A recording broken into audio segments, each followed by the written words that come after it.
bùkátà àbí máa gbẹ̀ngbẹ̀ sí kan ṣe sàrà fún bẹ́ẹ̀ ni ẹni tó bá ti kú nínú nǹkan tó kù tí ó ṣe láǹfààní ọ̀nà àlàdúrà tá a máa ń ṣe fún kò sí tàbí ṣùgbọ́n wàdúrà tá a bá ṣe fókù mùsùlùmí yóò lọ bá Ọlọ́run bá sọ fún wa nínú al-Qur'an ó ní walladhina ja'u min ba'dihim yaquluna rabbana ighfir lana wa li ikhwanina alladhina sabaquna bil iman wa la taj'al fi qulubina ghillan lilladhina amanu rabbana innaka ra'ufur rahim. dájúdájú àwọn ẹni tí wọ́n dé lẹ́yìn àwọn sàábé wọ́n máa ṣàdúrà fún àwọn tó síwájú wọn wọ́n lọ́n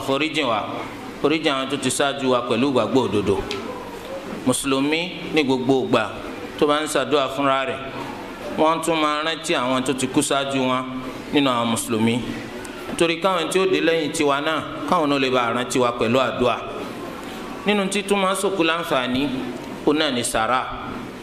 arákùnrin kan ó bi anabi sallallahu alayhi wa sallam léèrè ẹbí sọ àná sahihi Muslim ó ní ìyá mi kú mo sì ń wo pé tí kú bá lọ lára díẹ̀ tó fún láǹfààní àti sọ̀rọ̀ kò bá sọ pé kí n ṣe sàrà fún un jẹ́ tí mo bá ṣe sàrà yẹn fún ní ìsìn yóò bá bí anabi ní bẹ́ẹ̀ ṣe sàrà fún ìyá rẹ̀ eléyìí túmọ̀ sí pé sàrà tá a bá ṣe fókù yóò bókù òkú sì ń bùkátà rẹ̀ gan ṣùgbọ́n ká kíyèsí àtàdúà àti sàrà tá a fẹ́ ṣe fókù ká ṣọ́ra wọ́n sì ṣe àdádálẹ̀ nínú ẹ̀ ọ̀pọ̀ nínú àwọn èèyàn tó sì kí wọ́n máa dágbà sádùá bí kan sọ pé ti pọ́dún kan tí bàbá ti kú ti pọ́dún méjì tí ìyá kú à ń ṣèrántí ọdún kẹwàá àwọn ń sádùá à ń ṣe sàrà gbélé àdádálẹ̀ ni ó dájú pé nǹkan kan nínú tẹ́sí ńjọ yẹn kò sí kan tí ó sòkù láǹfààní nínú ẹ̀ torí ọ̀rọ̀ anabi sallallahu alayhi wa sallam tó ní man amila amalan laysa alayhi amruna fahuwa radd ẹnikẹ́ni tó bá ṣiṣẹ́ kan tí ìsàwálà pálásẹ̀ kó ṣe bẹ́ẹ̀ á da iṣẹ́ rẹ̀ padà fún torí ẹ̀ ọmọ rẹ̀ lẹ́ni tí ọmọ rántí bàbá àtìyá rẹ̀ àbókù rẹ̀ tó ti kú ṣáájú pẹ̀lú àdúrà ní gbogbo àtò náà bá ń tọrọ fúnra rẹ̀ ọlọ́lọ́mọ yìí àdúrà tí kálukú ti tọrọ fúnra rẹ̀ lónìí ọlọ́lọ́mọ yìí tá a tún tọrọ fúnra wa lónìí bá ń ti ṣe ń tọrọ fúnra wa ká tún máa rántí àwọn òkú wa náà pẹ̀lú àdúrà ká sì máa ṣe sàrà fún wa ní gbogbo ìgbà a gbọ́dọ̀ wá pé nǹkan kan pàtó la lè fi ṣe sàrà yàtọ̀ sí nǹkan kan gbogbo ntọ́da náà lèèyàn lè fi ṣe sàrà ntọ́da tẹ́yìn náà ń fẹ́ ẹ fi ṣe sàrà pẹ̀lú àníyàn pé ẹ fi ṣe sàrà fún kòyìn kíládà rẹ ọlọ́ba ṣùgbọ́n yẹn bá ṣe ṣàlàyé ṣáájú o lè ṣe sọ̀láàtì kọ̀ yẹn náfìlà rẹpẹtẹ kọ̀ wá lọ mú bàbá rẹ̀ ńlá dà rẹ̀ àbò ògùn yá rẹ̀ ńlá dà rẹ̀ gbogbo eléyìí yẹn ń tanra rẹ̀ jẹ ni àbí kéèyàn gbààwẹ̀ lọ́jà ń tirẹ́rẹ́ kọ́ wa ló mú bàbá ńlá dà rẹ̀ àti bẹ́ẹ̀ bẹ́ẹ̀ lọ bẹ́ẹ̀ náà ni kíké alukur'an kó ló mú bàbá rẹ̀ ńlá dà rẹ̀ ọ̀tá kò lànà àwọn aṣíwájú wa rere àwọn tó lè sòkú láǹfààní téèyàn bá ṣe fòkù yọ lọ bókù bí kẹ́ ẹ ṣe hajj fún wa àbí kẹ́ ẹ ṣe umra fún wa gbogbo eléyìí ládà rẹ̀ ọ̀lọ́ bá wọn. wọ́n ní sáà lè lálà káfí rókù wa kó sì dájú pò náà la rí bẹ́ẹ̀ ni a lè lálà ká rókù wa kó sì dájú pò náà la rí torí ká nàbí sallallahu alayhi wa sallam wọ́n sọ pé ìjà nàbí ti dópin látòrí tàwọn nítorí sẹ́kù ọ̀nà làlẹ́ òdodo eléyìí tọ́nà ọba ọmọ mú kẹrù rẹ̀ orí wọ́n bẹ nínú àwọn ẹrú ọlọ́run tó sọ pé tí wọ́n bá lálà aláyẹn máa ń ṣẹ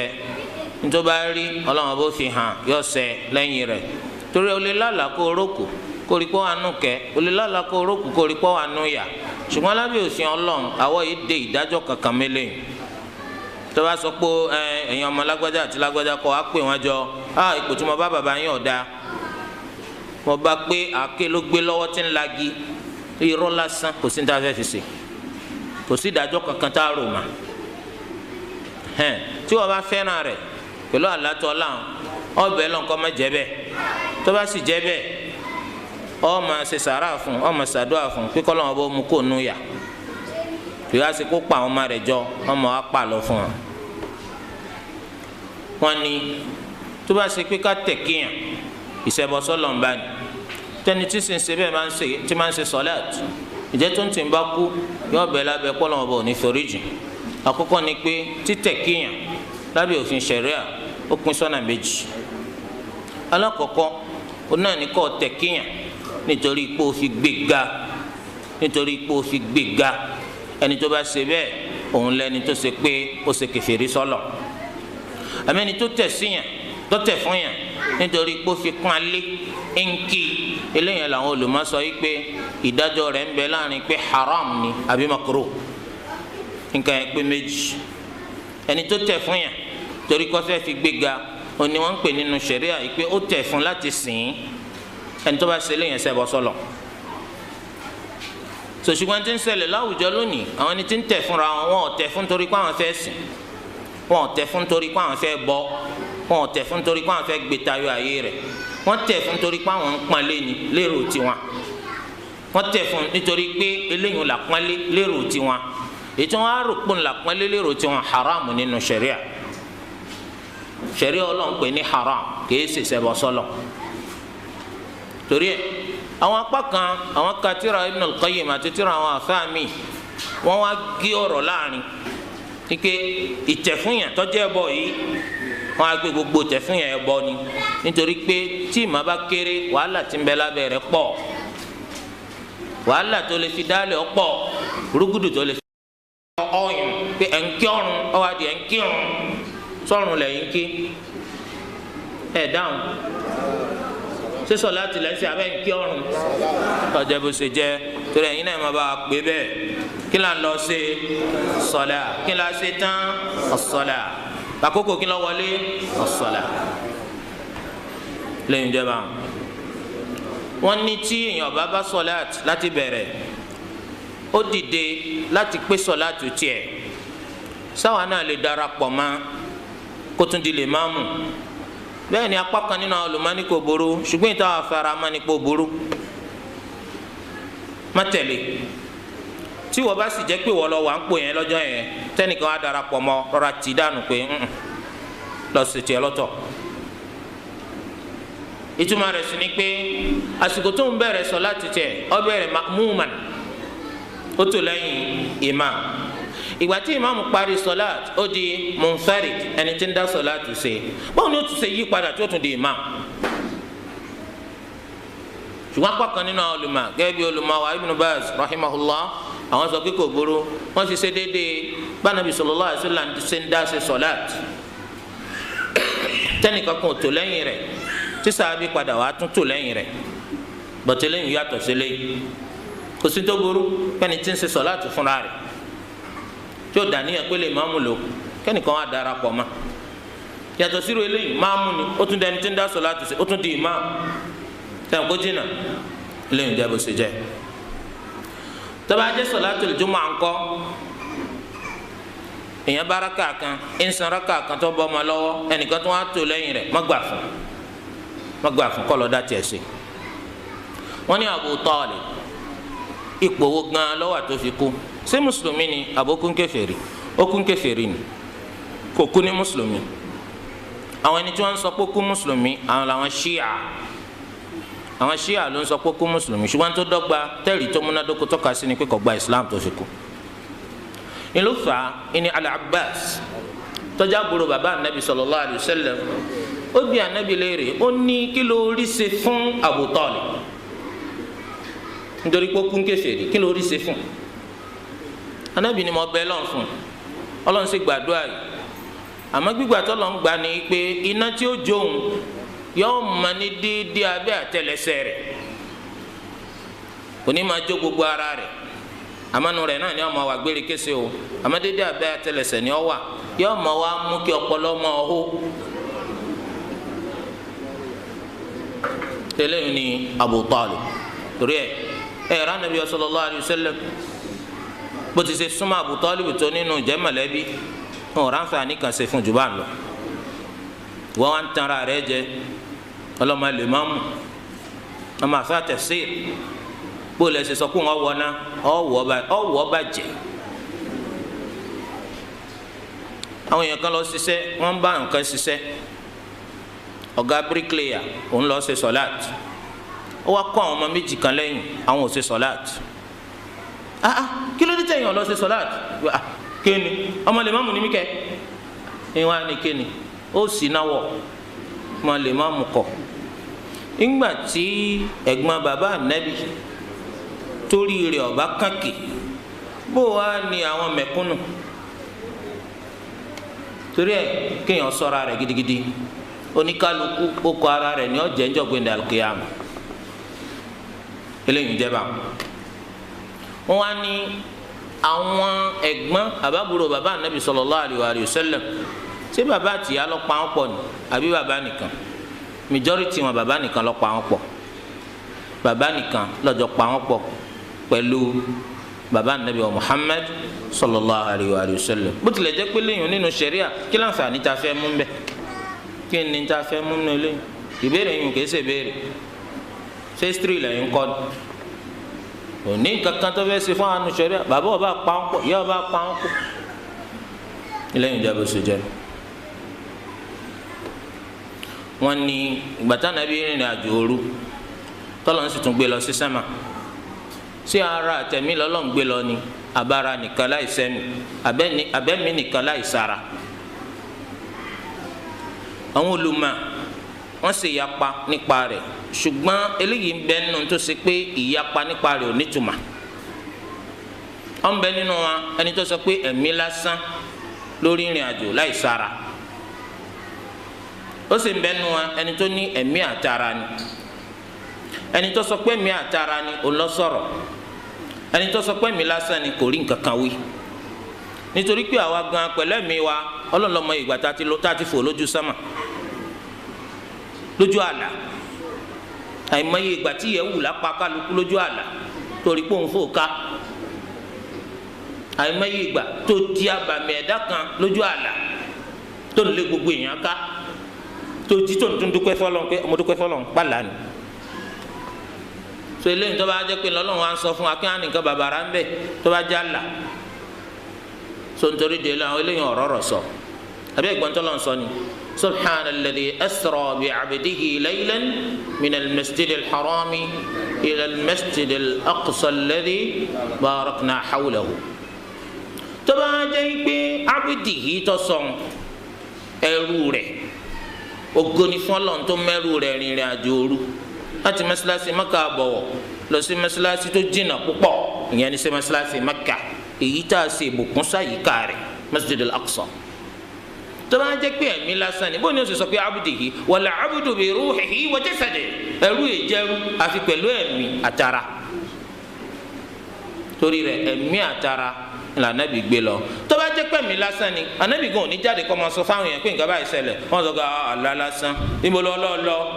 Baitul Maqdis, kọ́dà èmi ti dé Cambodia. so eléyìí jẹ́ bó ti ṣe jẹ́ mbẹ́ eléyìí ń bẹ nù mà tó ṣe pé ìbásíkò jẹ́ ẹnìká jókòó ti ọ̀rọ̀ ẹni tó takò eléyìí ká máa wò kílẹ̀ rí ẹ̀ kí ni ọba rí mú wa.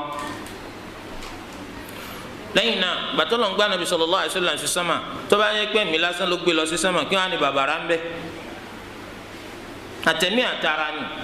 sẹ́mi nìkan ní jókòó lórí ìkọjọ́ ràkúnmí kọjọ́ nǹkan kan tí màlẹ́kà Jibril gbé wa tó wọn sọ pé ta ló wà pẹ̀lú ẹ ike Muhammadu ni sẹ́mi rẹ̀ lásán lọ́wọ́ pẹ̀lú rẹ̀ tán ike Muhammadu ni. eléyìí jẹ́ bó ṣe jẹ́ sànàbí wa rọ́lọ́n kọ̀rọ́lọ́n nírìn àjò gbígbé lọ sí sánmà tọ́lọ́ ń gbé lọ sí sánmà kọ̀rọ́lọ́n.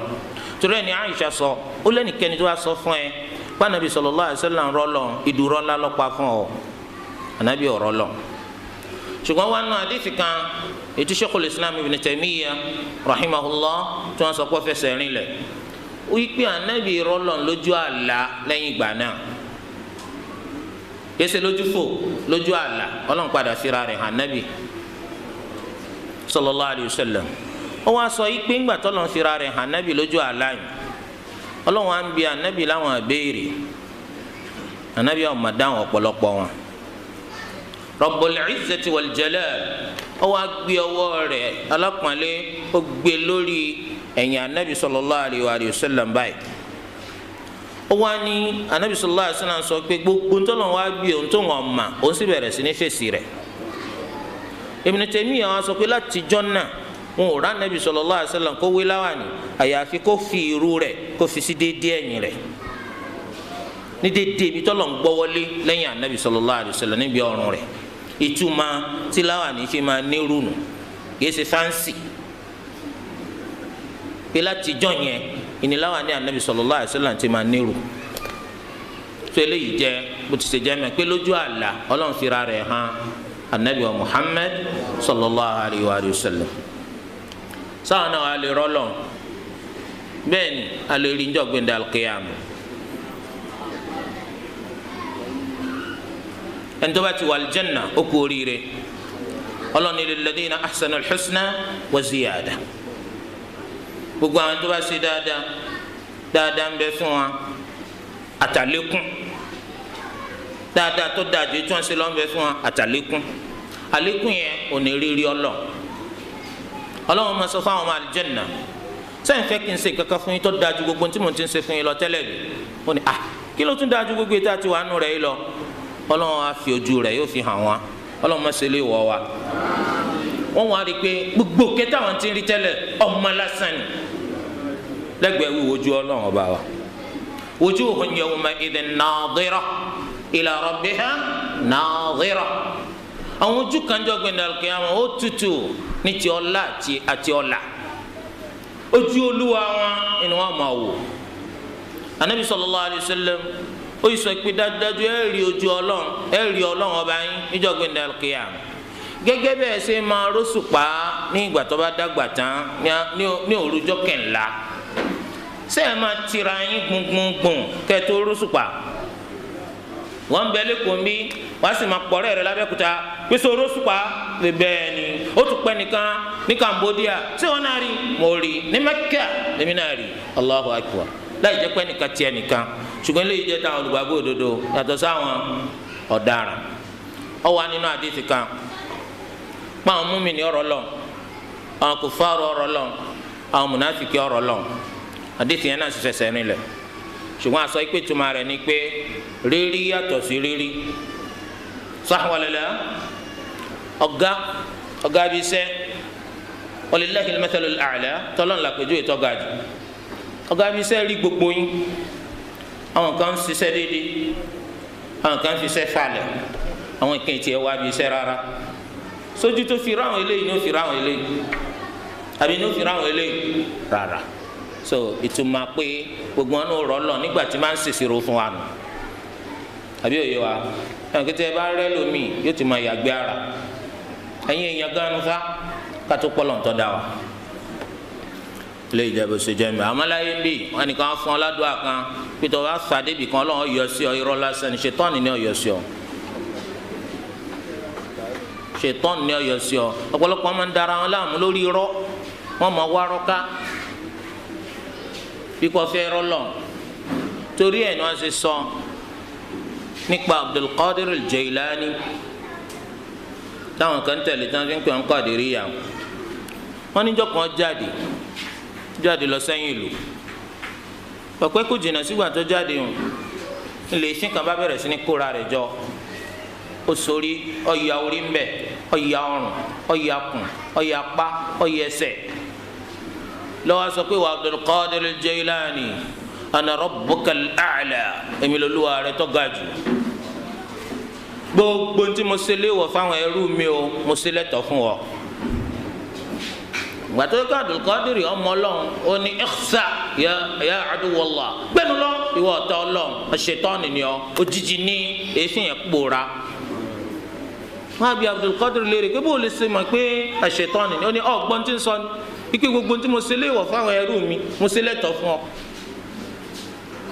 so nítorí de eléyìí ọ̀pọ̀lọpọ̀ máa ń tara wọn jẹ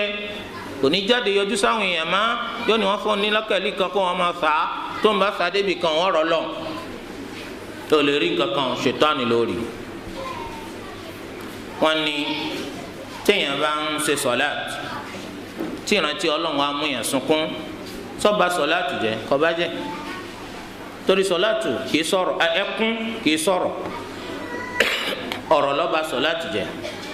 ẹkún kì í sọ̀rọ̀. Anabi sallallahu alayhi wa sallam lọ́jọ́ ogun Badr nígbà tí wọ́n dá ibi tí wọ́n ti jagun Badr wọ́n retí kílẹ̀ ọmọ lóru jọyún Anabi ó sùn gbogbo sàábé ló sùn Ali ibn Abi Talib radiyallahu anhu ó ní gbogbo èèyàn ló sùn Anabi ó sùn Anabi wọn ń ṣe sọláàt lẹ́ni tí ń sunkún àyà rẹ̀ sì ń hó gẹ́gẹ́ bí kòkó ṣe máa hó tómi bá ń hó nú ẹ̀ pẹ̀lẹ́kún. ó ní sọ nínú àdúrà rẹ̀ nínú sọláàtì rẹ̀ pé wọ́n lọ́n tó o bá fi lè pa àwọn èèyàn tí mo kó lẹ́yìn yìí run lónìí kò ní sẹ́nìkan lókè pẹ̀mọ́ tí ó sìn wọ́n lọ́mọ torí pé iye ju mùsùlùmí tó wà láyé náà nù torí ẹ̀ ká sunkún nítorí ìbẹ̀rù Ọlọ́run lórí sọlá níta fẹ́ gan ni ọ̀dà pé tí kálukú máa ń ṣe sọlá kó máa sunkún àmọ́ wa ṣé fíìmù tá a wò débi kan tá a lọ wò yókù yóò jẹ́ asunkún tàbí ẹ tètè sálámà kí n lọ gbégbá mi bí mo gbé sí yóò jẹ́ sunkún òkú ní jẹ́ yóò sunkún la hawla wala quwwata illa billah wàtá nàbí sallallahu alayhi wa sallam tó sọ fún àwọn sàbí pé ẹ sọ fún Abubakar kó lọ́ọ́ máa ṣe sọ̀láàtì fáwọn èèyàn gbàtà nàbí ń sáré kú Aisha ni èmi ò jíṣẹ́ nsìjẹ́ kẹ́nìkan ò jíṣẹ́ nítorí pé Abubakar ó jẹ́ nìkan tó jẹ́ raqiqal qalb ọkàn rẹ̀ lẹ̀ púpọ̀ tó bá ti bẹ̀rẹ̀ sí kí alukur'an ibà yóò máa sunkún ni nínú sọ̀láàtì ìdí tí ò fi jíṣẹ́ lọ tẹ́lẹ̀ ìtumọ̀ sí pé ká sunkún lórí sọ̀láàtì kò sí ní tó burú mbẹ́ tó bá jẹ́ pé tẹ́ béèrè ní ike tí wọ́n bá gbàyàn létí etí tí wọ́n gbàyàn yẹn wọ́n á ròyàn téèyàn fi wọ sọ̀láàtì ó wá mú yàn máa sunkún lórí sọ̀láàtì sọ́ba sọ̀láàtì jẹ́ àbí ọ̀bà jẹ́ àbí yẹn ṣèṣe tí ṣèṣe téèyàn ṣèṣe wọ́n á tá yẹn ròyàn ló mú yàn máa sunkún nù sọ̀láàtì eléyàn ní ọ̀bá nítumọ̀ jù àmì ẹ̀ béèrè bákan náà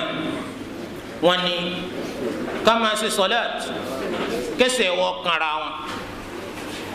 ṣé dandan ni àbí èsè dandan ni mànà anabi sallallahu alayhi wa sallam wọ́n ní ẹ jẹ́ kẹsẹ̀ yẹn kanra wọn kéjìká yẹn ṣe dọ́gba ẹ má fi àlàfo sílẹ̀ fún aṣ-ṣaitan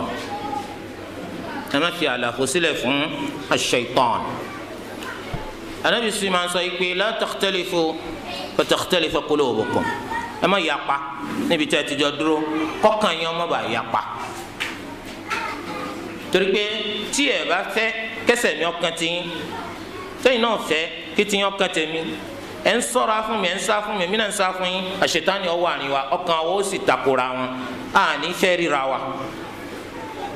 Islam ti da púpọ̀ jù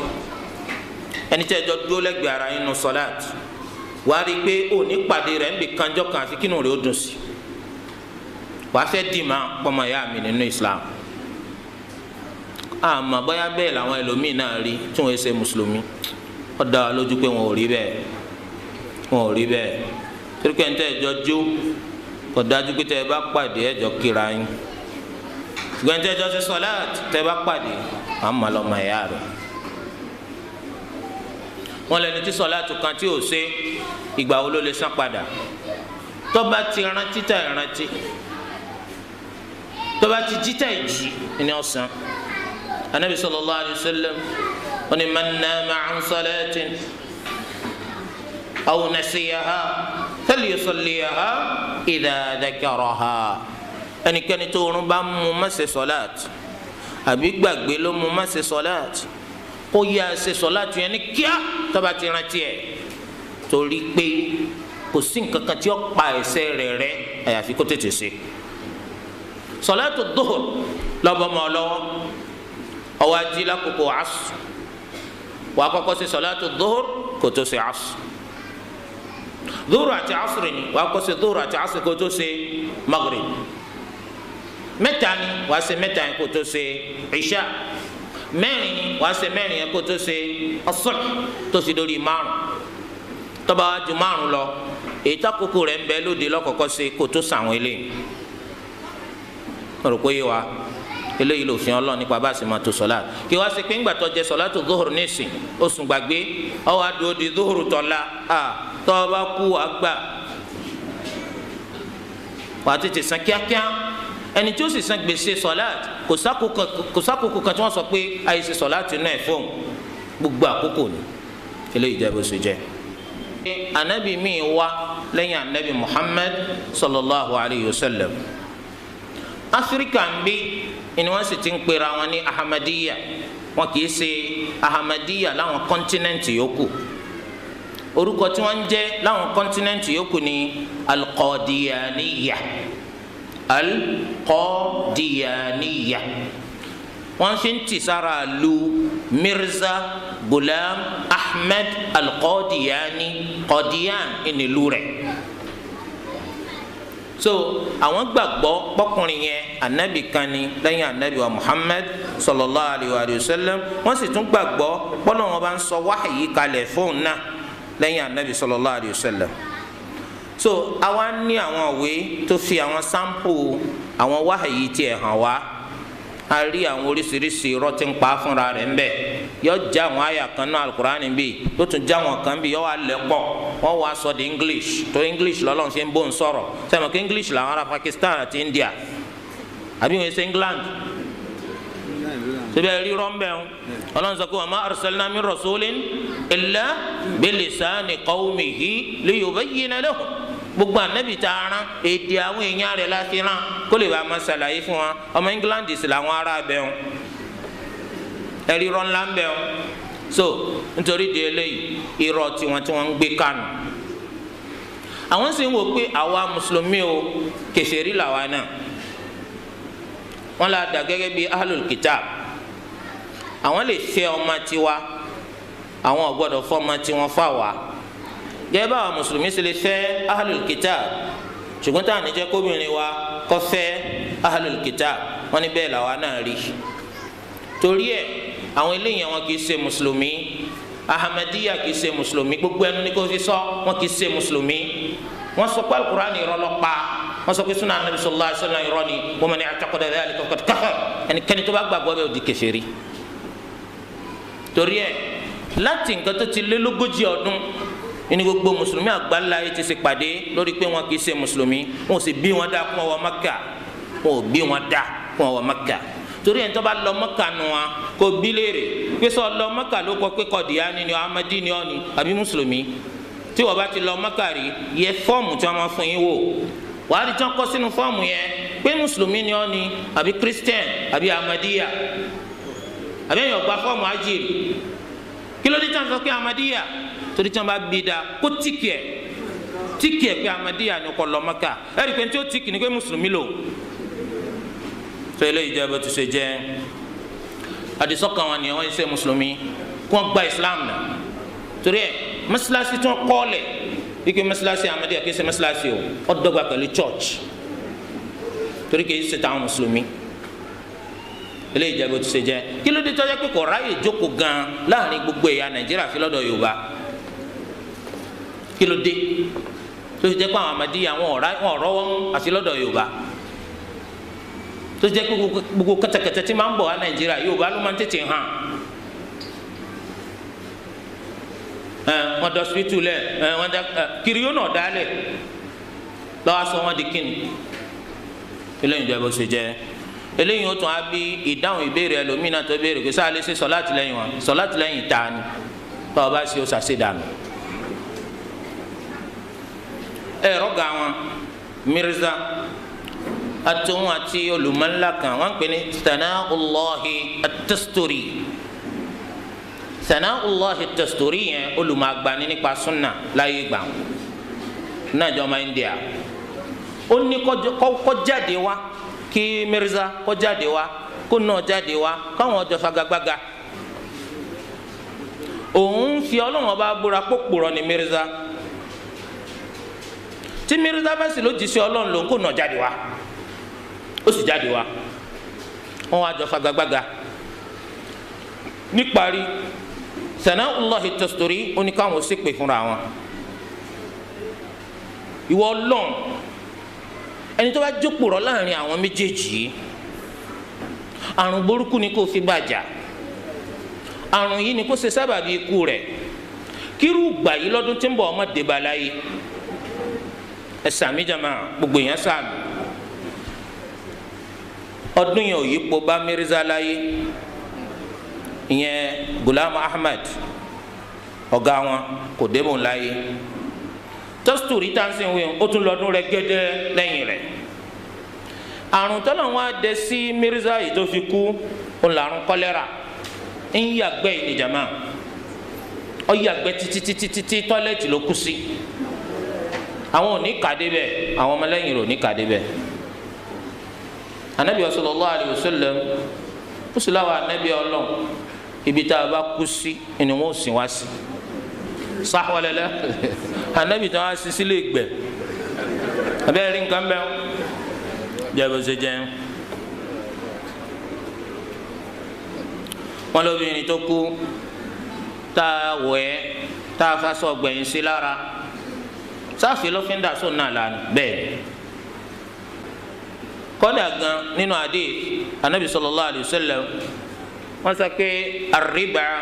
sab'una huban rìbá tẹ̀rí yẹn ìpele ẹ̀ṣẹ̀ ọ̀nà àádọ́rin ni èyí tó kéré jù nínú ẹ̀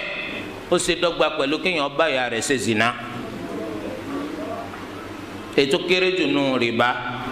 ó ṣe déédéé pẹ̀lú kéèyàn bá ìyá rẹ̀ ṣe zina torí rẹ̀ ya ayyuhal ladhina amanu taqullaha wa dharu ma baqiya mina riba in kuntum mu'minin ẹ̀yin olùgbàgbọ́ òdodo ẹ páyà Ọlọ́run ẹ ṣe èyí tó ṣẹ́kù lọ́wọ́ yín sílẹ̀ nínú rìbá tẹ́ bá jẹ́ olùgbàgbọ́ òdodo torí rẹ̀ rìbá haramu kò sí kékeré rẹ̀ kò sí ní ńlá rẹ̀ torí rẹ̀ ìbéèrè tó ní fixed deposit ṣé rìbá ni àbí ṣe rìbá tó bá ti deposit o kò bá jẹ́ fix kò bá má jẹ́ fix tí wọ́n bá ti fi owó kún fún ọ rìbá náà nínú ṣẹ̀ríà tí ìbá kó sí bank rìbá ti lé lórí ẹ̀ a sì ti gbọ́ pé haram alhamdulillah àwọn ọ̀lẹ́mìí pé a fẹ́ jẹ haram èèyàn ti mọ̀ bẹ́ẹ̀ lọ́kàn rẹ̀ pé mi ò fẹ́ jẹ haram wọ́n ti wá fi kún owó mi nítorí mi ò sè ní pé màá mọ iye ju owó tèmi èyí tí wọ́n fi kún yẹn màá sì mú un náà àsìkò tí mo bá wá tí mo bá withdraw owó mi màá withdraw rẹ̀ pẹ̀lú èléyìn mi ní fi èléyìn náà sílẹ̀ màá withdraw rẹ̀ èyí tó wá jẹ́lé yẹn màá wá wọ́nà láti bọ́ lọ́wọ́ rẹ̀ nínú tí èèyàn lè fi bọ́ lọ́wọ́ rẹ̀ òun náà ní kẹ́ ẹ lò kẹ́ ẹ bùnyàn ẹ lè lò kẹ́ ẹ fi gbẹ́ gọ́tà ẹ lè lò kẹ́ ẹ fi kọ́lé gbọ̀nsẹ̀ táwọn èèyàn máa lò ẹ sì lè lò kẹ́ ẹ fi ràn yàn lọ́wọ́ àmọ́ pẹ̀lú ẹ̀mí pé kò sí ládàá ń bẹ torí inna Allaha ta'ala tayyibun la yaqbalu illa tayyiba ọba mímọ́ lọ́lọ́run kò ní gbà kankan àfi tó bá mọ́. sọ ẹnìkan sọ pé kí lẹ́ ń sọ tí ó dùn lẹ́nu yín adúrò owó yìí ni màá dànù kò burú ẹ já dúró owó yìí kẹlẹ bá já dúró ìyá yẹn. wọ́n ní ká ṣe àmín lẹ́yìn Fatiha sọ̀rọ̀ àyàn ni sunna anabi sallallahu alayhi wa sallam pé ká ṣe àmín wọ́n sì ti sọ̀rọ̀ ọ̀la tí mẹ́ńbẹ̀ fún yín pé ẹni tó bá títí ẹ bá ṣe déédéé táwọn màláíkà Ọlọ́run ọba yóò ṣàforíjì àwọn ẹ̀ṣẹ̀ rẹ̀ fún ṣùgbọ́n yóò ṣàforíjì àwọn ẹ̀ṣẹ̀ rẹ̀ fún táwọn bá ń gbọ́ jàmáà ẹ̀já kíyèsí o torí pọ̀pọ̀lọpọ̀ nínú àwọn èèyàn ló wà tọ́lọ́n bá ṣe dáadáa fún tó fi ṣe kòńgẹ́ àti ṣiṣẹ́ tọ́lọ́n máa fi ṣàforíjì àwọn ẹ̀ṣẹ̀ fún yàn wọ́n máa ń ṣi ọlá yẹn lò àwọn ò lérò pé yóò ṣàforíjì àwọn ẹ̀ṣẹ̀ rẹ̀ fún tí wọ́n ń wí yẹn òun náà ni al-kaba'ir was-sagha'ir àwọn ẹ̀ṣẹ̀ ńláńlá àti kéékèèké rárá o àwọn kaba'ir Ọlọ́run ní foríjì yàn lórí rẹ̀ àfi kí yàn tọrọ àforíjì ṣùgbọ́n àwọn sọ̀gáìr àwọn sẹ́ẹ̀rì Ọlọ́run máa fi pa wọ́n rẹ́ Ọlọ́run máa fi pa wọ́n rẹ́ Ọlọ́run máa fi pa wọ́n rẹ́ eléyìí jẹ́ bó ṣe jẹ́ mbẹ́. wọ́n ní sáà lè wẹ̀wẹ̀ jánábà kásì lọ́ọ́ fa àlùwàlá tó wà ń bẹ̀ ṣe sọ̀láàt bẹ́ẹ̀ ni àlùwàlá tá a ti ṣe nù wẹ̀ jánábà a lè fi ṣe sọ̀láàt lópin ìgbà tó bá ṣe pé ńgbà tá a parí àlùwàlá tá a fi parí wẹ̀ á ṣe tó lè ba àlùwàlá jẹ́ àfọkàn bẹ́ẹ̀ wa á sì so àtọ̀ àti bẹ́ẹ̀ bẹ́ẹ̀ lọ sọ̀láàt. wọn lóbìnrin kan yà lágídí ó máa ń ṣe sọláàt ṣùgbọ́n kì í ṣe dáadáa sọ́kọ rẹ̀ wọn ni ká gbà yẹn jù dájúdájú sísìn tó ń sin lọ títẹ̀lé tó ń tẹ̀lé tá Nabi sallallahu alaihi wasallam ọ̀dà púpọ̀ oore tó sì wà ń bẹ̀ kò kéré rárá ṣùgbọ́n kó oore yìí kó lè bá wa jẹ́ èyí tí ó gbé ọ wọlé ọ̀la ó fi gbígbọ́rọ̀ sọ́kọ lẹ́nu kùn lópin ìgbà tó bá ṣe pé ntọ́kọ fi ń pọ́ láṣẹ kọ̀tàkùtọ̀ lọ kò sí takùtà nabi wa Muhammad sallallahu alayhi wa sallam torí la ta'ata li makhluqin fi ma'siyati al-khaliq kòtò ká gbọ́rọ̀ sí yàn lẹ́nu ní ìgbọ̀rọ̀ sí ni lẹ́nu tí ó mú ni sẹ́lọ̀ tó bá ti jẹ́ ìpè ọkọ rẹ̀ ọ̀pá aláṣẹ pẹ̀lú tí ó takùtọ̀ lọ kò sí tó burú kó gbọ́rọ̀ sí lẹ́nu kó sì tẹ̀ láṣẹ rẹ̀. anabi wa ni bóòlù orí sọ́kọ̀ ipò wo lọ́kọ́ tí ọ sí obìnrin wa dákẹ́ anabi wa ni lọ ṣàkíyèsí o fa innahu jannatuki wa naruk ọkọ rẹ ònlà aljanna rẹ ònínà rẹ. torí ẹ ló ṣe wá nù hadith pé tóbìnrin bá mójútó salawatul khams tó sì ń gbààwẹ̀ rẹ̀ déédéé tó sì ń mójútó qiyamul layli rẹ̀ tó sì ń gbọ́rọ̀ sọ́kọ rẹ̀ lẹ́nu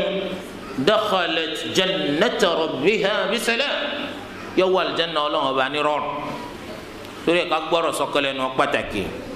ọ̀pọ̀lọpọ̀ wọ́n mọ̀ pé ọkọ àwọn ọkọ bẹ́ẹ̀ kò sọ́kọ bẹ́ẹ̀ ọkọ bí ọmọ ọ̀dọ̀ kò sọ́kọ bí ọmọ ọ̀dọ̀ afidigẹrẹwu kò sọ́kọ afidigẹrẹwu ọkọ rẹ̀ náà nítorí ojú rẹ̀ ọ̀fọ́ tó fi fẹ́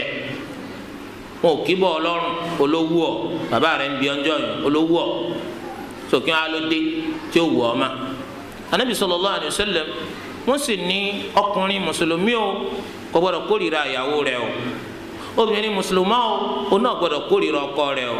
torí in kariha minha khuluqan radiya minha khuluqan akhar tó bá kórìíra kankan nù wá rẹ̀ ó rí pé mi ń bẹ tó o sì yọnu sí bí gbogbo wa ṣe rí náà nù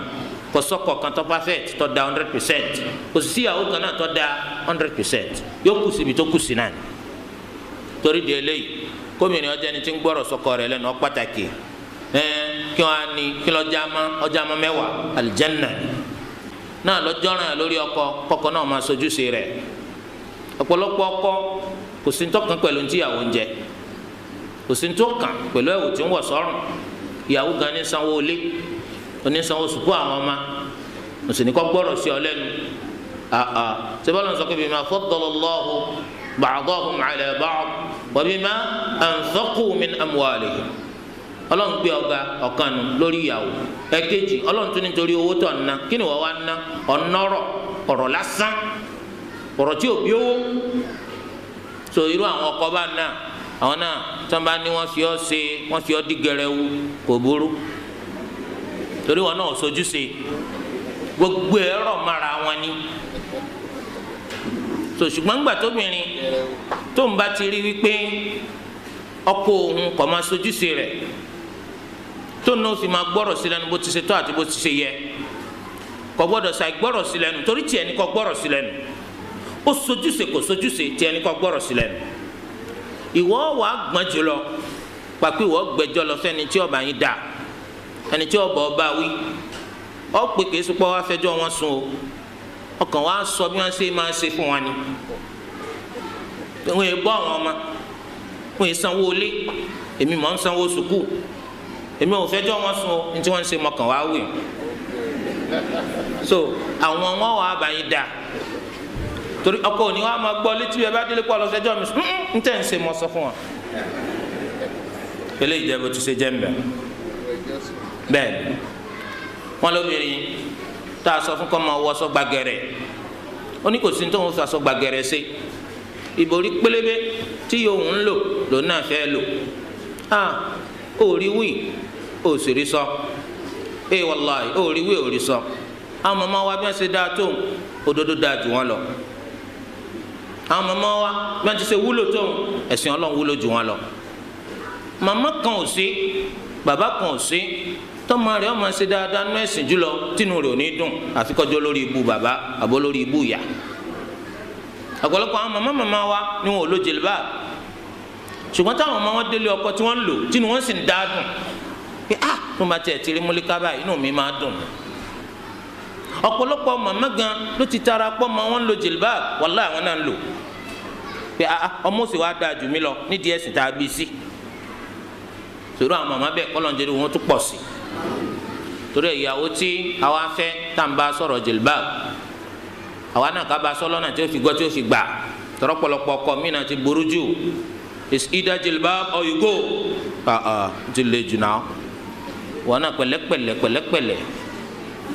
torí nísìnyí èmi ọ̀gbádùn wọn á lọ kó tábìlẹ̀tì mẹ́ẹ̀ẹ́dógún wa ó ní mílẹ̀ kan náà ó tún kó mẹ́ẹ̀ẹ́dógún mi wá ẹ tún mi ẹ̀dá kò má pa mi pẹ̀lẹ́pẹ̀lẹ́ ní òjò wúlò ní òjò ṣiṣẹ́ ẹ wà wọn sábẹ gan wọn lànà bí sallallahu alaihi wasallam ọmọ sọ wá ṣe wáàzì fún wa ni subhanallah yẹn ní kíkì sí gbogbo wa nọkọ kì wọn mọ́lẹ̀ pé irú ìdánilẹ́kọ̀ọ́ yìí ó tún bẹ lọ́la ó tún bẹ lọ́túnla ẹ̀kọ́ tí wọ́n bá ti jọ mẹ́rin á débi àníbẹ́ nìkan jojúmọ́ àná. so bẹ́ẹ̀ náà ni obìnrin tó fẹ́ pẹ̀lẹ́pẹ̀lẹ́ ìborí rẹ̀ ojú èjìká lọ máa bá nsọ díẹ̀ yóò dé dodo díẹ̀ yóò dòkun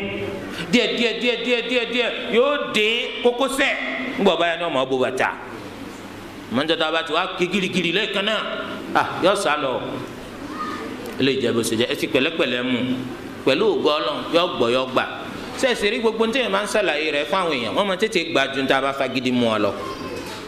ẹ ṣàlàyé rẹ̀ fún ẹ sì tún máa bẹ lọ kọ́lọ́run ó ṣe ń rọrùn fún kọ́lọ́run ó sì ṣe ń rọrùn fún. wọ́n ní àgbàlagbà tó ti dàgbà tọ́wọ́ padà fúra mọ̀ yí pé wọn ọ̀pẹ̀ran fún ọ̀pẹ̀ran àkíkà bóòlù wọn ti ṣe kọ̀dájú pé irú rẹ̀ wà àbọ̀wá imam ọwà la hawla wala quwwata illa tọ́ téèyàn bá wádìí mà pọ̀ ṣẹlẹ̀ bẹ́ẹ̀ kò sí ní tó burú kéèyàn ó fowó ara rẹ̀ pa kéèyàn pa fúnra rẹ̀ wọ́n á tún béèrè níbi kan wọ́n ní sóun náà lè jẹ́ ń bẹ̀ dáadáa wàá jẹ fáin kódà ọmọ kékeré tí wọ́n pa fúnjọ́ keje òun tó bá mẹ́rán jẹ fún jẹ mọ̀nà kí ló burú kò sófin kan tá a mọ̀ tó ní kó má jẹ ń bẹ̀ eléyìí jẹ́ bó ṣe jẹ́. wọ́n ní tẹ̀gbọ́n-tàbúrò tí bàbá kan náà jọ bí ìyá kan náà àbí bàbá kan náà nìkan àbí ìyá kan náà nìkan ǹjẹ́ àwọn ọmọ wọn lè fẹ́ra wọn bí? bẹ́ẹ̀ ni wọ́n lè fẹ́ra wọn kò sí tó burú bẹ́ẹ̀ nù ṣẹ̀ríà kí ó ṣe pé wọ́n jìnnà báwo ìwọ àtàbúrò rẹ ọkùnrin lẹ́yìn méjèèjì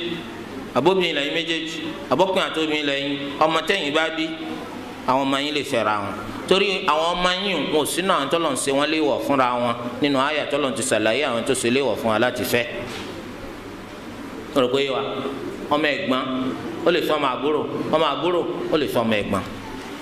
ṣùgbọ́n wà nù súnà nàbì sallallahu alayhi wa sallam pé kò sí ní tó ṣe léèwọ̀ ṣùgbọ́n tó dáa jù ní pé kẹ́ ẹ lọ jìnnà kẹ́ ẹ tó fẹ́ yàwó ẹ má máa fẹ́rù àwọn eléyìí hadith yẹn tọ́ka sí pé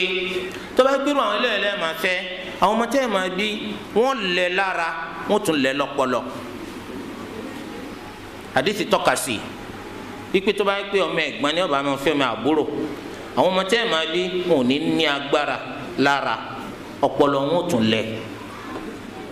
mo rò pé yé wa kìí ṣe pé ẹ má fẹ́ wọn o ẹ bá ti mọ̀ pé àwọn ọmọ tẹ́ fẹ́ máa bínú àwọn ọmọ bisikíìtì tí ó ṣubú tí ó fọ́ so eléyìí ọjà bó ti ṣe jẹ́ asitiri ibi tí wọ́n ti ń ṣe bẹ́ẹ̀ ẹ̀rí kan Fúlàní máa ń ṣe bẹ́ẹ̀ àwọn Lárúbáwá wọ́n máa ń ṣe bẹ́ẹ̀ tura ló ṣe jẹ́ pé ní Saudi wọ́n máa ń ṣe bẹ́ẹ̀ gan àwọn ọmọ tí wọ́n ya bí irun wọ́n pọ̀ bàjẹ́ ní Saudi àwọn ọmọ tó jẹ́ pé wọn ò lálàáfíà wọ́n pọ̀ bàjẹ́ kódà tí yẹn bá mọ ọmọ rẹ̀ lọ sọ́sìpítù pé kò gbádùn wàláhì tẹ́ bá rọ́mọ táwọn èèyàn kú lẹ́yìn ẹ̀fẹ̀ tètè máa mú tiyín lọ lé pé nǹkan kan ò ṣe.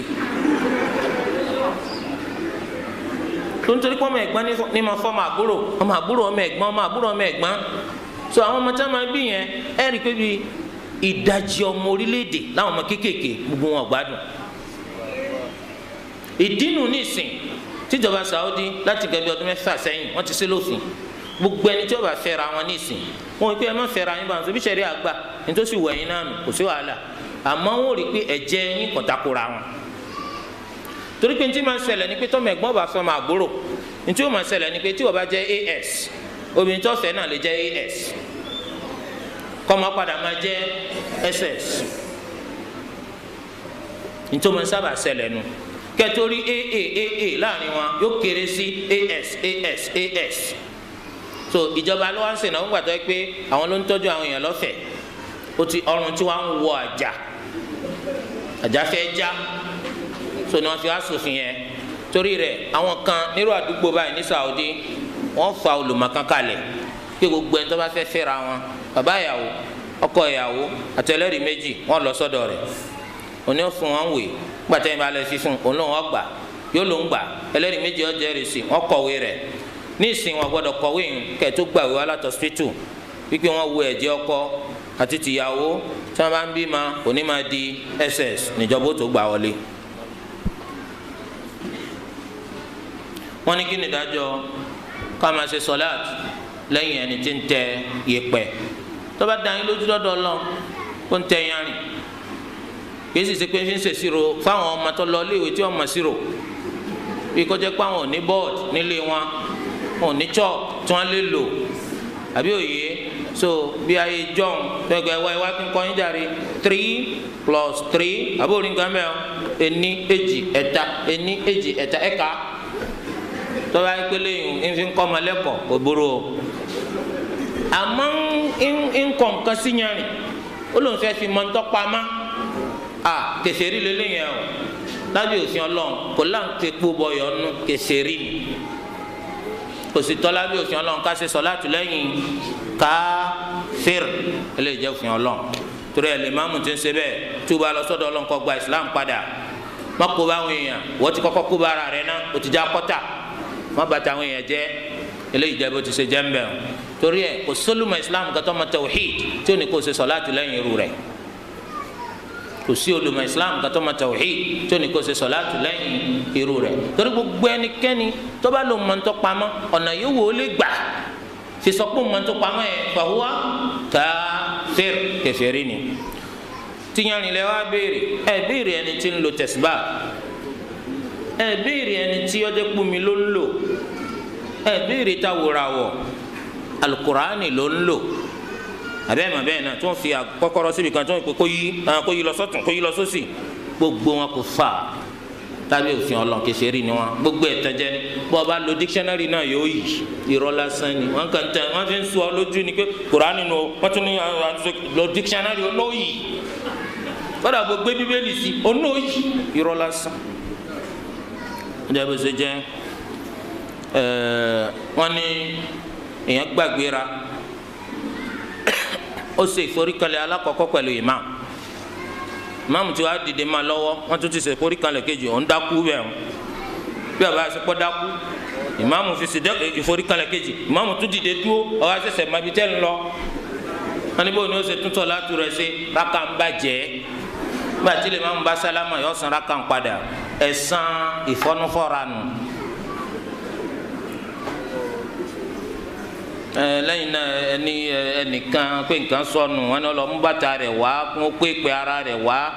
ìpè rẹ̀ wọn fi yẹ kínní gbogbo lẹ́yìn sísẹ àwọn kèfèrí ni àkọ́kọ́ kò sẹ́ni tó mọ ntọpa máa fi ta ni Allahu Rabbul Alamin.